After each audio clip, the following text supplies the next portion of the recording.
pre-algebra exam is coming soon. So I've already got, this is just the key, so I'm not going to be writing very much if at all, but I want to try to explain verbally what's going on and how each of these happened.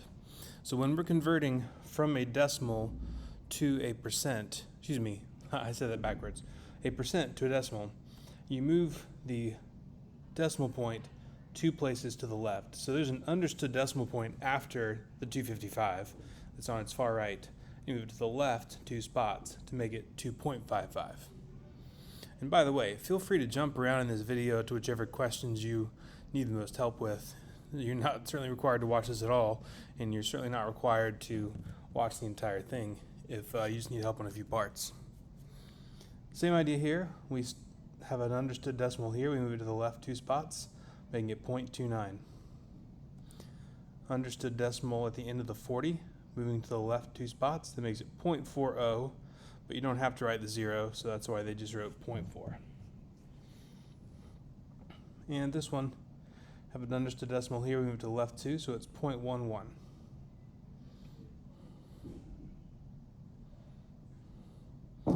Now here, we're mostly just doing the same process in reverse, but we do have to divide before we move the decimal. And you can do this in the calculator. I don't have one on this computer I can pull up, but you can just type in 3 divided by 10 in your calculator, and it'll give you 0.30. But since we're trying to move it back to a percent, we'll take the decimal and move it to the right 2 spots, making it 30%. We'll repeat the process here. We'll do 6 divided by 65. It's a longer decimal than this in the calculator, but you don't have to go any farther. You get 0.092. And you take the decimal they gave you and move to the right 2 spots, making it 9.2%. 3 divided by 4 will give you 0.75. This is where the decimal is when you do the division. Then you move it to the right 2 spots, and it's 75%. 81 divided by 100 will give you 0.81. So then you take the decimal that's right there and move it to the right 2 places, giving you 81%.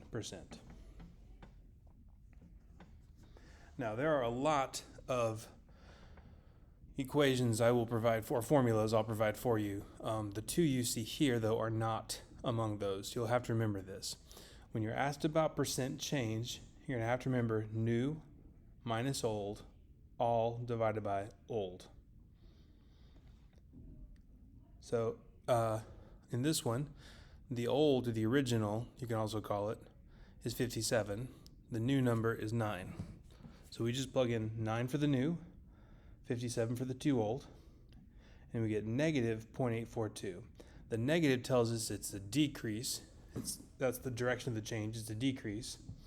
And then just like we did above, we move the decimal to the right 2 spots, making it 84.2% decrease. Okay, one caution regarding your calculator. If you just type in 9 minus 57 divided by 57, you're going to get the wrong answer. Because if that happens, it's only dividing the 57 by 57. So let me see if I can easily pull up a calculator that'll help this make more sense. Okay, I'm not sure this is going to work quite like yours, but let's see. So if you do 9 minus 57 divided by 57, okay, good. This did make the mistake. So I know mine's not showing it in a row like yours does, but all I did was type 9 minus 57 divided by 57. So that incorrectly divides only this 57 by 57. So what's better to do is either put 9 minus 57 in parentheses in your calculator, then divide by 57, or you can just say 9 minus 57, hit equals, then divide by 57, and you'll get the right answer. So I would encourage you to just do the top part first, hit equals or enter, and then divide by whatever's on the bottom. Make sure you don't make an error just because of the way you typed it in your calculator. Okay, on 10, the original or the old is 9, the new is 12. So we do 12 minus 9 divided by 9. So 12 minus 9 is 3. 3 divided by 9 is 0.3 repeating. So we take that decimal they gave us, move it to the right 2 spots, And since it's a positive number, that's how we knew it was an increase. So it's a 33.3% increase. When they ask you to solve for certain percents, what percent is this of that? What is this of 75% of that? Or things like that. This is another one you just got to put in your memory. Is over of equals percent over 100. So this is always 100. This is always the percent. So then you just got to identify the is and the of. So if you notice, this says what is. So we don't know what is. We don't know what's supposed to go in that. So that's why I put a variable there, because it's saying what is. We're looking for the is. 75%, so that goes where the percent mark is, of 40. So the of value is 40. So once you set up your proportion, that's what it's called when you have two fractions equal to each other like this. You cross multiply. X times 100 is 100x. 40 times 75 is 3,000. Then to get x by itself, we divide both sides by 100, and we'll get x equals 30. So we'll follow the same process in number 12. They give us the percent right away. So we can put the 10 up here, because that's where the percent goes, is over the 100. Then it says of what. So we don't know the of this time. It just says of what. So we put an x in the of position, because we don't know it. And it says is 139.9. So is, the top, is 139.9. So again, we cross multiply. X times 10 is 10x. 139.9 times 100 is 13,990. Then to get x by itself, we divide both sides by 10. We get x equals 1,399.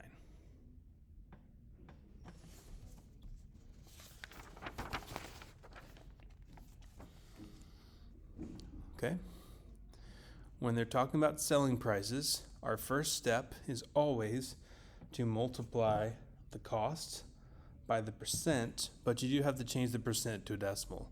So in this one, I did 29.95 times 0.27.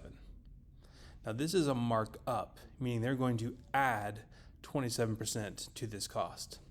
So when we multiplied the cost by 27% or 0.27, they're telling us that's how much they're going to mark up the price. So since it's a markup, we need to add this amount to the original price. So while the price was originally $29.95, they have raised it 27%, which we know is $8.09, to get $38.04. Now when it says a discount, we still start by multiplying the price by the percent. But make sure you change the percent to a decimal. So I multiplied $1.50 times 0.56. So what that told me is they're going to discount, decrease, lower the price by 84 cents. So since its discount lowers the price, that's how I know I subtract it from the original cost. So I do $1.50 minus 84 cents, and I get 66 cents. When you're trying to figure out if a graph is a function, you use the vertical line test. You can literally just use your pencil or pen as a vertical line and just move it across and see if there's ever a time you're hitting more than one point on that graph at a time. This one you're not. No matter where you draw these vertical lines, they're only going to individually touch at one point. So it is a function because it passes the vertical line test. So an example of one that would fail the vertical line test would be something like this.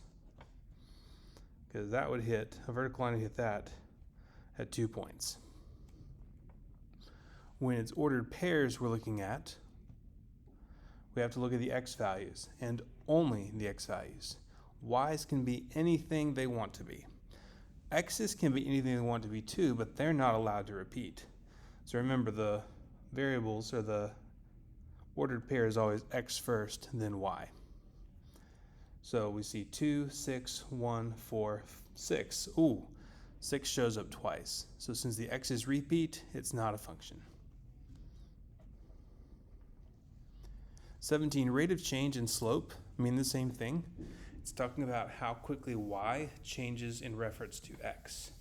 So you always create a fraction and you talk about how y changes on top, how x changes on the bottom. So if you look here, this goes from 20 to 30 to 40 to 50. So y is going up by 10 every time, so I put a positive 10 on top. X is going 1, 2, 3, 4. It's going up by 1 each time, so I put a positive 1. And 10 divided by 1 is 10. It will come out to whole numbers sometimes, but it can be fractions or decimals too. You certainly can use your calculator if it's not clear by the fraction what it's equal to. Okay, so like I said, rate of change is the same as the slope. Now you can see I drew some dots on here. There weren't any originally. You want to look for spots where it actually crosses through like the points where these grid things meet. So I could tell it hit the origin 0, 0.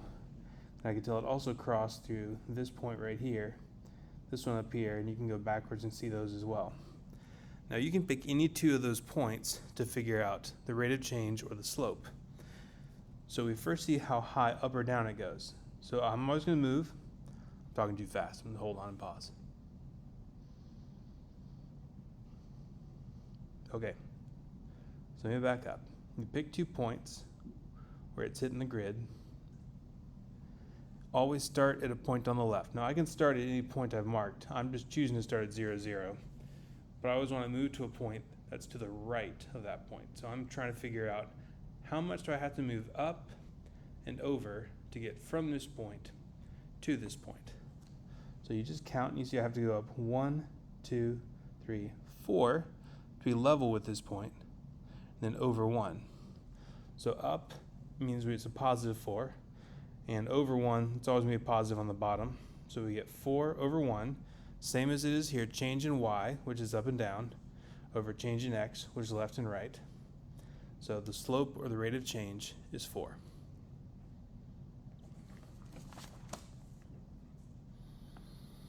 Okay, 19. I know it says find the slope, but it's the same process because slope and rate of change are the same thing. So I start at the point on the left, and you count. In this case, how far I have to go down. 1, 2, 3, 4, 5, 6. So I had to go down 6. Then from that spot over 1, 2, 3, 4.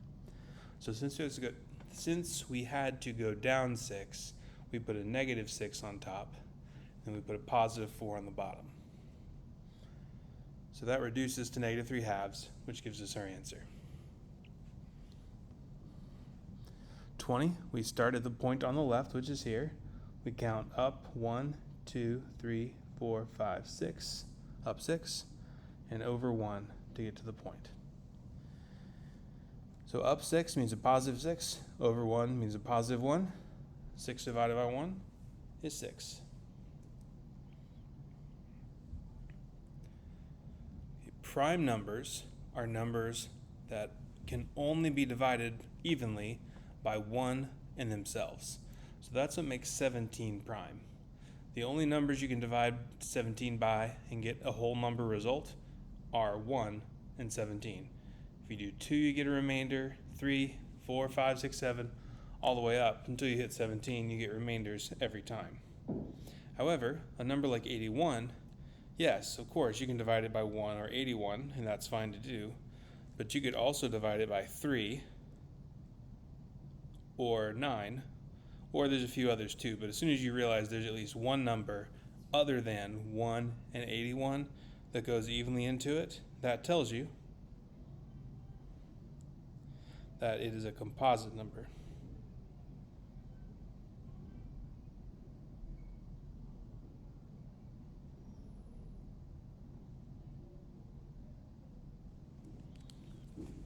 '23, we're just plugging in numbers and simplifying. So just plug in -2 for x. Make sure you keep that minus sign though, so it's minus -2. You plug in 1 for all the y's.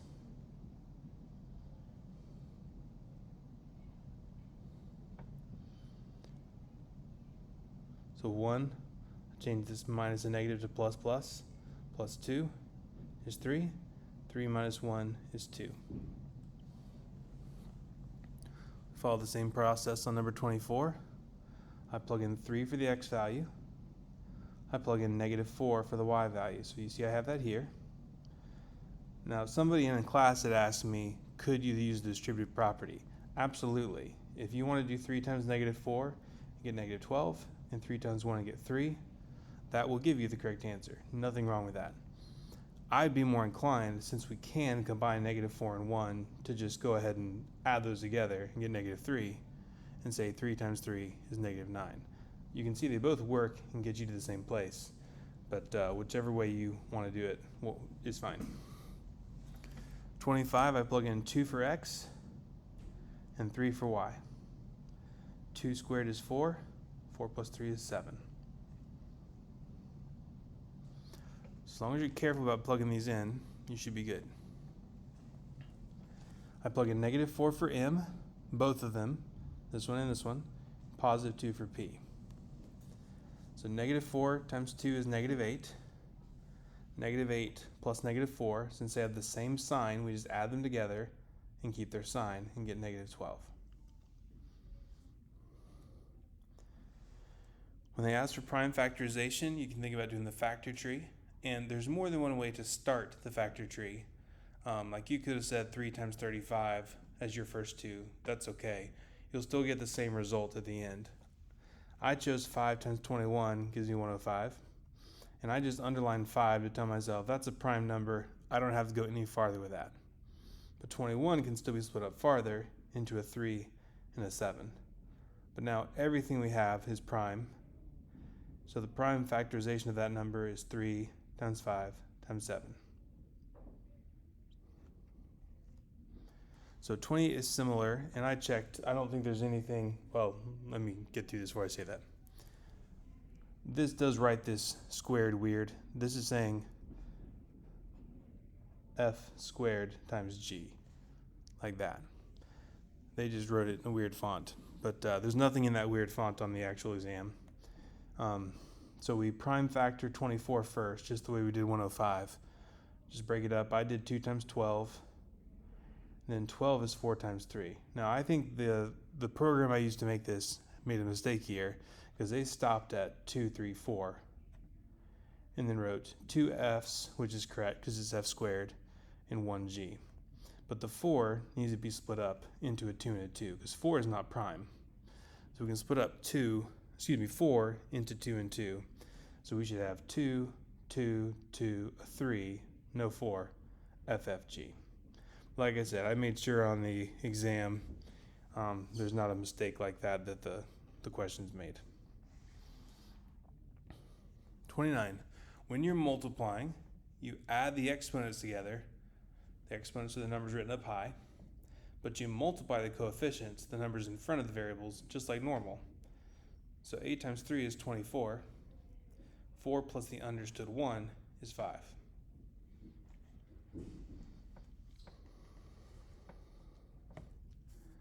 On 30, 7 times 3 is 21. And then b to the 4th times b squared, we add 4 plus 2 and get 6.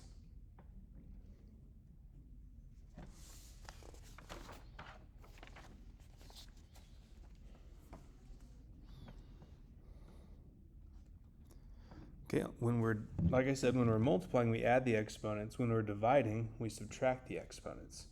So there's nothing to do with this 4, the coefficient. It just stays where it is on the bottom. But the exponents, we can say 4 minus 3 is 1.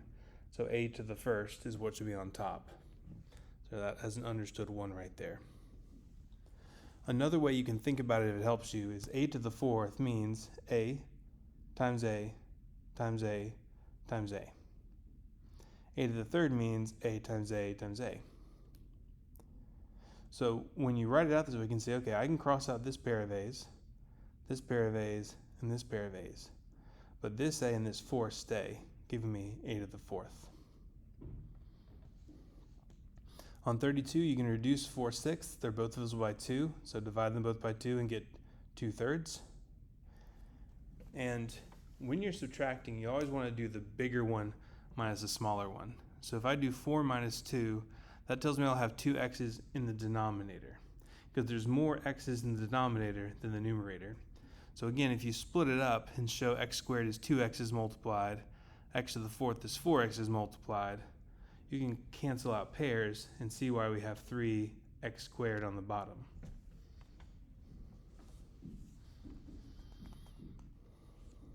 Okay, on number 33, we're doing scientific notation.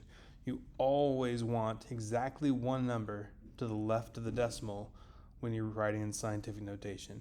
So honestly, without even having to think about it, on 33, I'd know the answer is D, because there can't be two numbers to the left of the decimal. That is not scientific notation. Same with 36. None of these have just one number to the left of the decimal. They have two numbers. So those would be pretty easy. Actually, so would 34, because this has, we need a non-zero number in front of the decimal, and this doesn't have anything, just 0. That would tell us B is the answer. But let me show you the correct way, because I can't guarantee it'll be that simple when you have the choices on the test. When you have a small number, you'll always want negative exponents. When you have a big number, you'll always want a positive exponent. And we want to count how many spaces we have to move the decimal so that it's just one number in front of the decimal. So you go 1, 2, 3, 4, 5. So we have 3.21 times 10 to the negative fifth. For 250, we have an understood decimal there at the end of 250. Move to the left, 1, 2. So that's how we get 2.5 times 10 squared. Now 35, we don't have to move the decimal at all. It's already exactly where we want it to be. So if we don't move the decimal, then the exponent is 0. So that's why we'd pick answer B. 36, we count, and we have to move it 1, 2, 3, 4, 5 times. So we get 2.2 times 10 to the negative fifth.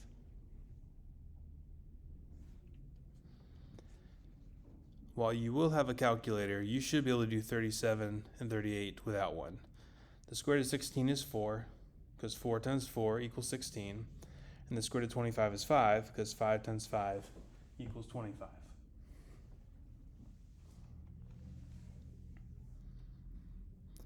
Okay, 39, you can type those in the calculator. I think I'm able to show you that. Just a second, let's see. Yes. Sorry, I know this doesn't look exactly like your calculator, but here's the square root button for me. Oh, on mine, I have to plug in the number first, 145, then take the square root. So it's about 12. Then on 40, type in 3 and take the square root, and get 1.7. But on yours, it will, see how long I have here. Okay, we're okay. On yours, you'll plug in the square root first, then type in the number.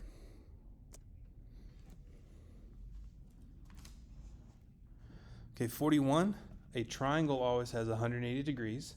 So if they tell you two of the angles, you can just subtract those from the 180, and that'll tell you the value of the third one. So you just type in your calculator 180 minus 97 minus 50, and you'll get C. Same on 42. You'll just do 180 minus 39 minus 48, you'll get 93.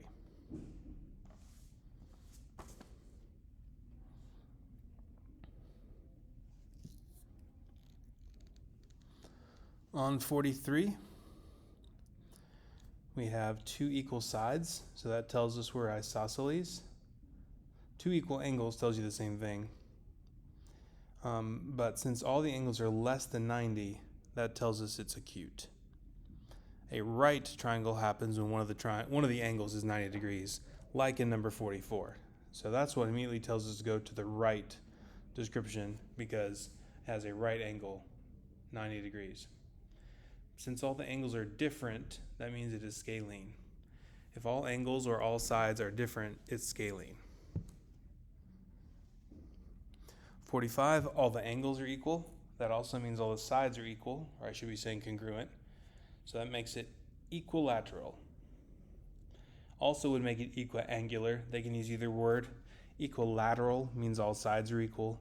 Equiangular means all angles are equal, but they always go together. Any triangle that's one of those is also the other.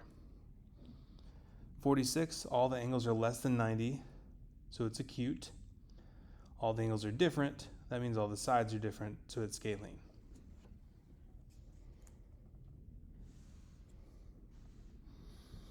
(47) through 50 require the Pythagorean theorem. So anytime you see a right triangle and they give you two sides and ask you for the third side, you'll use the Pythagorean theorem. I will have this equation or formula on the formula sheet for you, but you'll have to know when to use it. What's really important with the Pythagorean theorem is to remember that the hypotenuse, which is the number opposite the right angle, is always c. It doesn't matter if you plug 3.3 in for a or b, it'll work out either way, but 5.8 has to be c. Just like in 48, 13 has to be our c. So I think the work's shown pretty clearly here, so I'm just going to very briefly talk about one or two of them, then move along. I chose 3.3 to be my A, so I have 3.3 squared. Don't forget to square these numbers. That's what I have here, 10.89. I had to plug in 5.8 for C. I squared that and got 33.64. Now our goal is to solve for B, meaning we need to get it by itself. So we subtract 10.89 from both sides. That gives us B squared equals 22.75. Then to get rid of the squared, we have to square root both sides. And the square root of 22.75 is about 4.8. 48 is the same process. You plug in 4.7 for A, 13 for C, square them both, subtract, then take the square root. So feel free to pause or look at the written key I have posted on here, but you'll see the process is the same for all four of these. On 51 and 52, we have to use the distance formula. Now, just like I said with the Pythagorean theorem, I will provide you with this formula, but you'll have to know when to use it. Granted, when it says the word distance, that should give you a pretty big hint. Okay, and it doesn't actually matter because we're adding, but I accidentally did the y's first and the x's second on this one. As long as you keep the x's together and the y's together, it's okay. This technically by the formula I should have put this one first because it was x2, negative 2, minus x1, 3. This is just saying the second x minus the first x. So negative 2 minus 3, what I have here. This is saying the second y minus the first y. So that's negative 4 minus 8, which I put here. I subtracted negative 4 minus 8, got negative 12. Did negative 2 minus 3 and got negative 5. Now you must remember that anytime you square a number, the result is always going to be positive. You've got to put parentheses around these numbers if you're going to type them in your calculator. Otherwise, your calculator will give you the wrong answer. So this turns into a positive 144 and a positive 25. When I add those together, I get 169. I take the square root of 169 and get 13. Okay, I'm going to end the video after 52 and hopefully put a part 2 up for the rest of it later on. So again, we do, I did them backwards here too, oh well. x2, which is 2, minus negative 4. y2, which is 1, minus negative 5, right here. So 1 minus a negative 5 is positive 6. 2 minus a negative 4 is 2 plus 4, so it's positive 6. 6 squared is 36. 36 plus 36 is 72. And that one doesn't come out to an even number. But when you type square root of 72 in your calculator, you get about 8.5.